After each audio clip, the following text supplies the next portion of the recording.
नमस्कार दोस्तों, स्वागत है आपका हमारे चैनल कहानियों की दुनिया बाय वानी में। तो हमारी आज की कहानी है किसका पुण्य बड़ा, विक्रम बेताल की कहानी। तो चलिए शुरू करते हैं।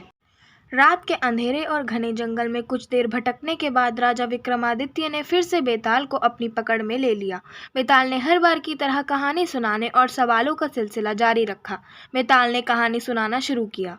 एक समय की बात है, मिथिलावती नाम का एक नगर था। वहाँ गुणधिप नाम के राजा का शासन चलता था। राजा से मिलने के लिए रोजाना दूर दूर से लोग आया करते थे। एक बार उनसे मिलने और उनकी सेवा करने के लिए किसी राज्य से एक युवक आया। युवक ने राजा से मिलने की बहुत कोशिश की, लेकिन वो राजा से नहीं मिल पाया। अपने साथ युवक जो भी सामान लाया था वो सब भी खत्म हो गया था। एक दिन की बात है, जब राजा शिकार के लिए जंगल जाते हैं, युवक भी उनके पीछे पीछे चला जाता है। जंगल इतना घना था कि राजा से उनके नौकर चाकर बिछड़ जाते हैं। बस राजा और युवक साथ रह जाते हैं। जब राजा जंगल की ओर आगे बढ़ने लगते हैं तो युवक उन्हें रोकता है। राजा उसकी तरफ देखते हुए कहते हैं, तुम इतने कमजोर क्यों लग रहे हो? युवक जवाब देता है, राजन, यह मेरा कर्म दोष है। मैं कई राजाओं के पास रहा हूँ जो हजारों लोगों को पालता है, लेकिन उनकी नज़र कभी मुझ पर नहीं पड़ी। अपनी बात आगे बढ़ाते हुए युवक कहता है, राजन, 6 बातें इंसान को कमजोर बनाती हैं। गलत व्यक्ति से प्रेम, बिना कारण हंसना, स्त्री से बहस करना, बुरे स्वामी के लिए काम करना, गधे पर सवारी और संस्कृत के बिना भाषा। इसके अलावा 5 चीज़ें आयु, कर्म, धन, विद्या और यश व्यक्ति के जन्म के साथ ही विधाता उनके नसीब में लिख देता है। जब तक कोई पुण्य करता है तब तक उसके पास सेवन करने के लिए बहुत से दास होते हैं।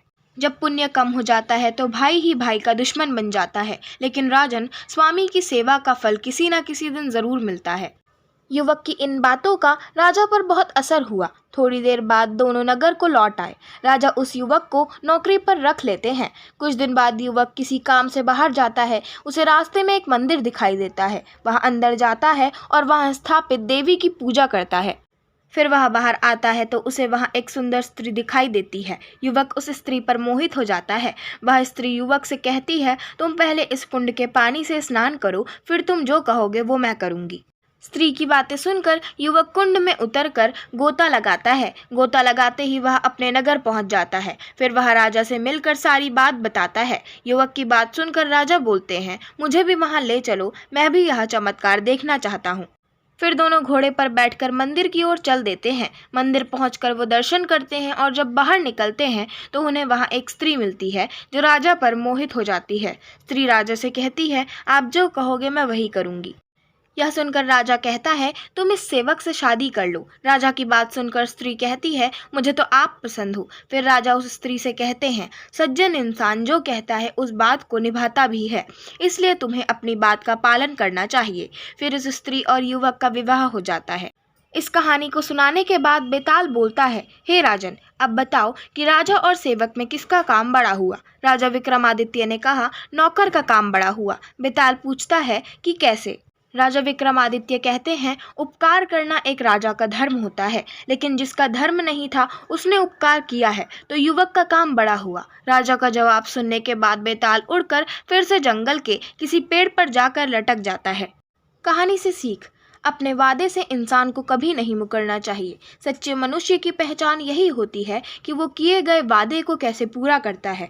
वो यह नहीं देखता कि वादा पूरा करने के लिए उसे किस चीज़ का त्याग करना पड़ रहा है।